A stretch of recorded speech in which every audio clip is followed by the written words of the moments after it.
be nice. Thank you. Oh, shut up. I'm dying. Ooh.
Immigrant rights are under attack. What do we do?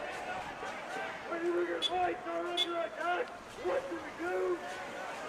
When our neighbors are under attack, what do we do? When immigrant rights are under attack, what do we do? What do we do? What do we do? When our neighbors are under attack, what do we do? When immigrants are under attack, what do we do? When our neighbors are under attack, what do we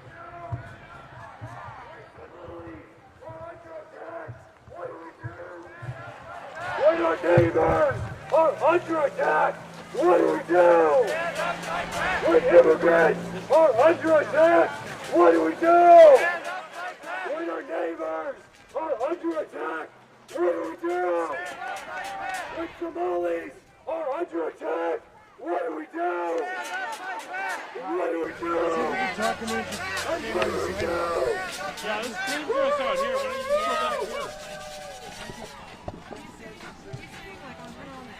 On the edge? Yeah. So people are still in the street? You guys just go right here. Right here, Mike. Alright. Alright. Yeah, sounds good. Yes, we listen. All right. What are you doing? Excuse me. I'm trying to get it in front of this, on the other side of this.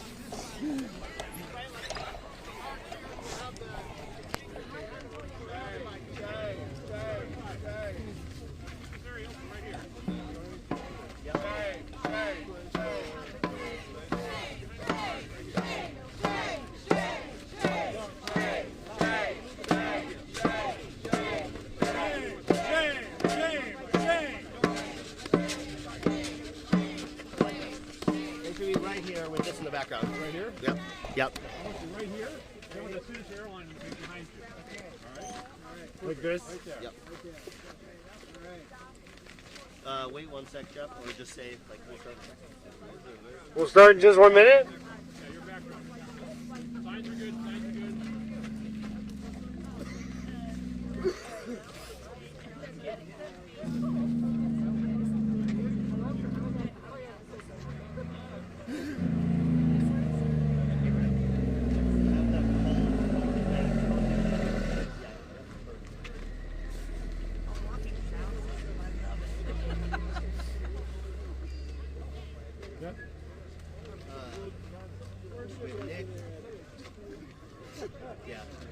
Ready? When immigrant rights are under attack, what do we do? When our neighbors are under attack, what do we do? When Somalis are under attack, what do we do? And what do we do? And what do we do?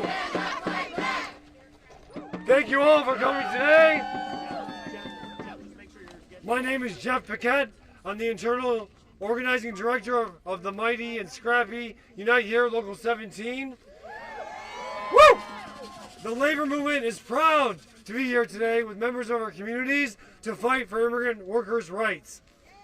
Our union, Unite Here Local 17, and other unions at the airport, like SEIU Local 26, are predominantly membered by immigrant workers. They make this airport run. They do the work that makes these airplane companies billions of dollars in profits each and every year. Immigrant workers in our unions are in a constant struggle for justice and the material gains to move themselves and their families forward. Just last week, members of our union who do food service at the airport, that work at the Chili's, that work in the main terminal food court, that work in the Minnesota Wild Bar, we're ready to go on strike to make the material gains a reality that they deserve. We are going to go on strike in the busiest travel day of the year because that's what gets the goods. When we make these corporations know that the workers can do the work and also shut it down, that's when we win. And we did win. HMS hosts caved into the workers' demands, and those workers walked away with the biggest pay increases that we have ever won in the airport. But as these airlines, again, make billions of dollars in profits each and every year, our immigrant members are struggling just for simple dignities, like affordable health care. Uber and Lyft drivers for the simple dignities of having a place to pray, of having a place to go to the bathroom while they wait for a call on their apps. That is not right. And now we find out that this very airport is the site where people from the WIPA building, detainees, are taken and flown out of this terminal run by Signature Aviation to be deported to God knows where.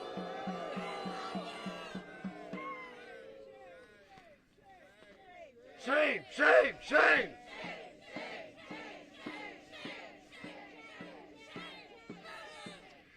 These deportations and terror in our neighborhoods are ripping families apart and doing nothing but to sow fear and anxiety in our community.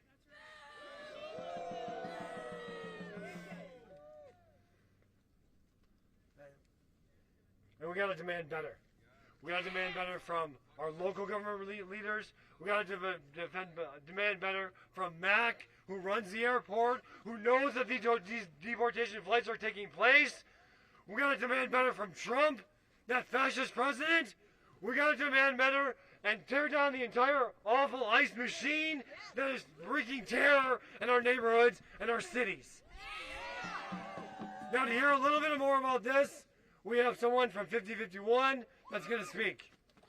Woo! I'm Nick Benson. I work in commercial flight data analytics, and I'm speaking on behalf of Minnesota 5051, which, as you know, is a grassroots organization working to make our state and country a better place. We have a lot of work to do. I'm a very enthusiastic aviation geek. I love coming here to take pictures of airplanes, often with one or more of my kids at my side. on a busy day with lots of interesting flights, I may make 2 or 3 trips up to the airport from my home in Burnsville, and that's not terribly unusual, at least to me. My wife rolls her eyes at me from time to time.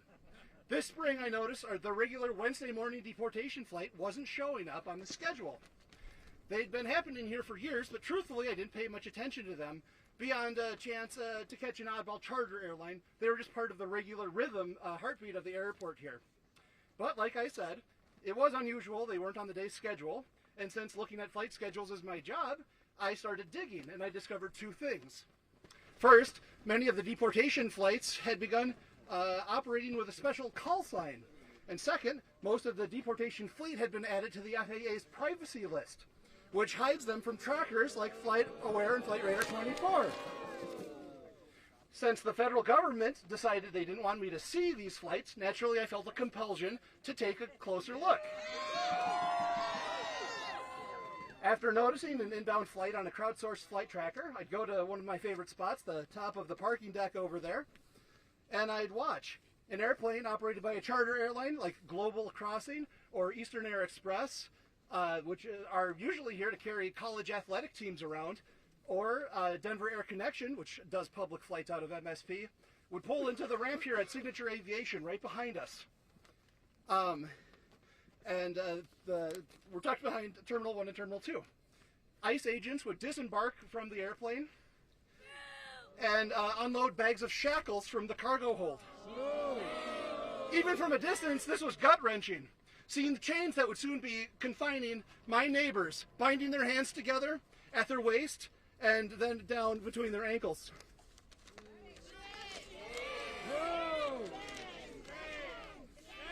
I was here yesterday recording video, and they were laying the shackles out on the icy tarmac. It was 15 degrees. Terrible. At Signature Aviation, a Signature Aviation truck will pull up and provide enough fuel to get them to their next stop, usually Omaha, before heading down to a big deportation hub, usually Alexandria, Louisiana. A convoy of DHS vans will arrive, usually a full few of men, sometimes a minivan or SUV with women. They're unloaded, chained up, and inspected before being directed to hobble up the steps onto the aircraft, typically on an air truck provided by Signature Aviation, which strangely has had all of its branding stripped off of it. A coincidence, I'm sure.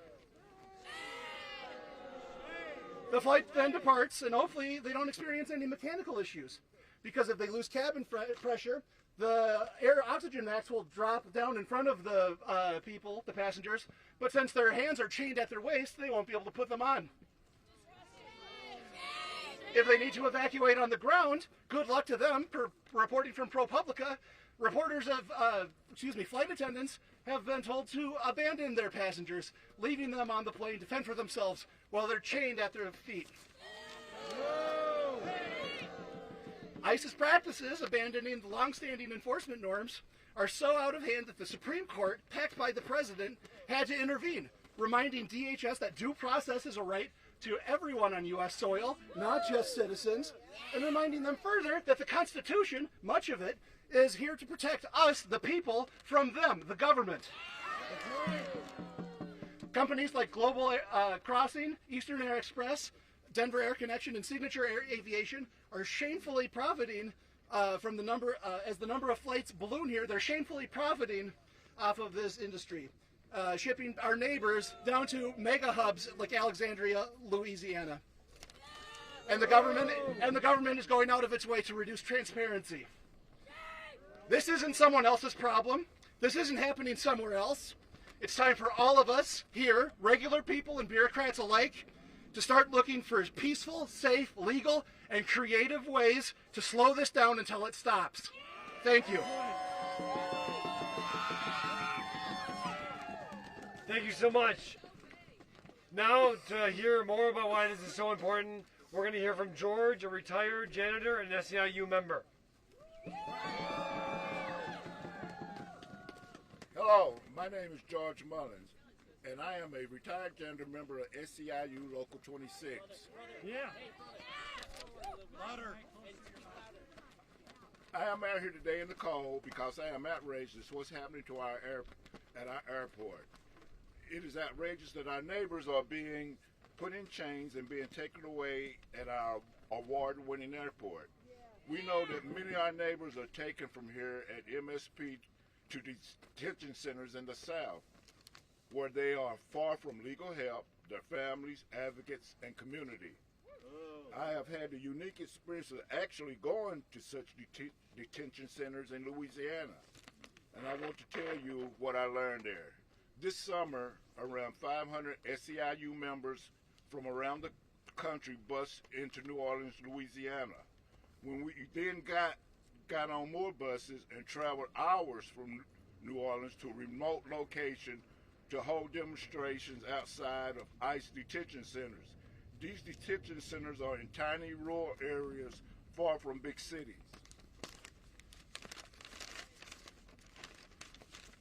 And they do that intentionally. Inaccessible. 3 other local 26 members and I went to Basel Detention Center, a women's prison almost 3 hours away from New Orleans. This is a detention center, like many ICE centers, is owned by a private company called Geo Group. We learned that they get paid $157 of our tax dollars a day by ICE per detainee. Meanwhile, we heard that women in these prisons are forced to work for $1 per day. In terms of the conditions, we heard reports of medical negligence, cockroaches, lack of clean drinking water, expired food. These are the conditions our neighbors and fellow Minnesotans are being sent to, and it's happening right here at our airport. Meanwhile, like Geo Group, the companies operating these flights are making money off this cruelty.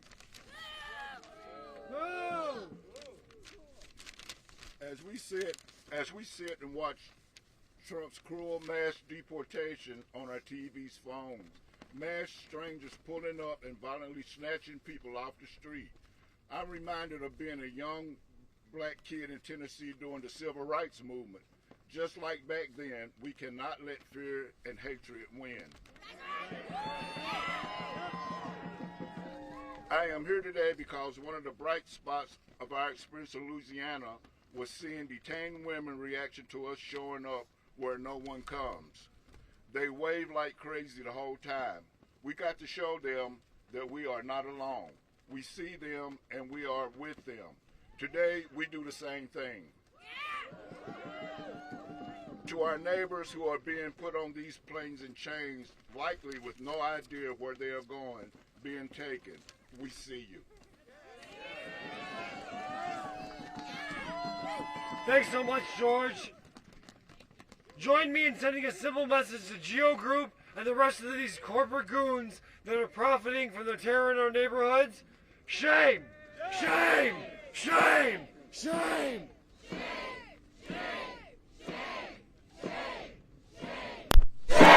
Shame on you! Now please help me welcome members and leaders of our faith community from Jewish Community Action, Isaiah, and the Muslim Coalition.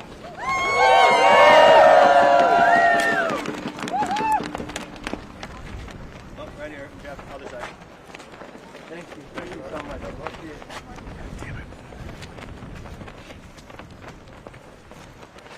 It's cool, right?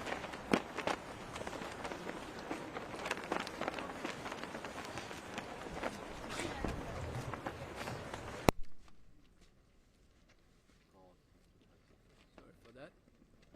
It's taking time.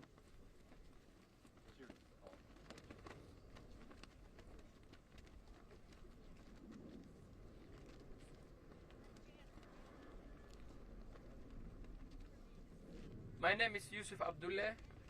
I am an imam and a faith leader of the Muslim community and the Somali community as well.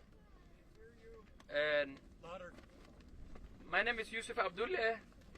I am a Muslim leader, a faith leader from the Muslim Somali community. In the name of God, the most compassionate, the most merciful, my brothers, my sisters, my neighbors, peace be upon you. We stand here today as workers, organizers, families, and proud Minnesotans to defend the dignity and the humanity of all our immigrant communities. Whether you come from East Africa, Latin America, Asia, the Middle East, the Caribbean, or anywhere else, your life, your work, and your presence matter in this state.